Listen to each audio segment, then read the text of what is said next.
Number 2. In the beginning, beginner is a good thing. Use beginner mode when learning or testing. You'll find things go more smoothly in tripod or cinematic mode with 50-meter distance and 50-meter altitude limits set in beginner mode. So first practice switching from flying at pointed away from you and then back facing you, when the left-right control stick movements are reversed. Get comfortable in both directions, and you will ensure you don't instinctively fly into a tree or a bush while you instinctively try to avoid it. In a wide open field with no trees, put your back to the sun and wind. If you are looking into the sun, it's harder to judge distance and speed. Now with the drone facing away from you, practice a low-level circuit about 50-foot square, in normal mode, say 10 feet above the ground. First, go straight ahead and stop about 50 feet from your starting point. Now at each corner and without turning, fly to the right, sideways for about 50 feet and stop. Then backward for 50 feet along the next side of the box. Then return to the position you started by going left without turning. Is the drone now at the same height you started at? Were the sides of the box equal length, level, and square? Okay, try it again.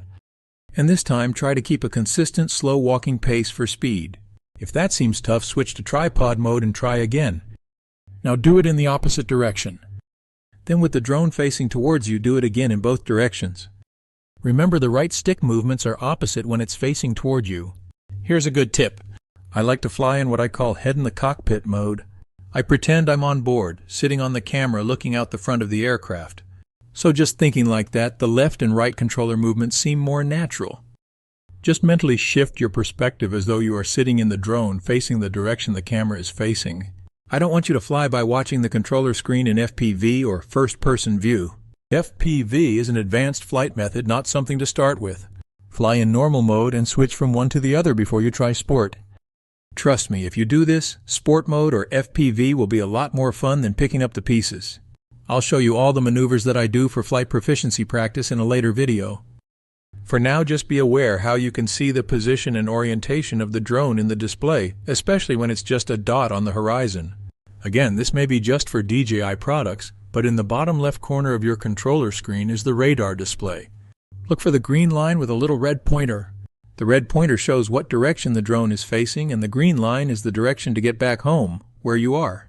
That's very handy during panic time when you're in camera view, but can't figure out where the drone is or see any recognizable landmarks go to. Just turn left or right to point down the green line and then push the right stick forward. It will come directly toward you and fly overhead. You'll hear it approaching within 100 meters or so, even if you don't recognize what you see in the camera view. Make adjustments along the way to keep it pointing down the green line. But before you do anything, if you can't see the drone in your line of sight, always check the altitude first, and get it above the tallest trees or building in between you and the direction of the drone. Also, don't forget, if you flew down the valley, the altitude difference to where home is can be negative, so if in doubt, go high. But then also, keep in mind the wind can be a lot stronger even at 200 to 300 feet than at 100 feet.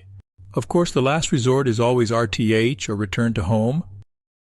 That is, if you've programmed the proper altitude, so take it slow and build each skill gradually and you'll enjoy the zen of drone happiness.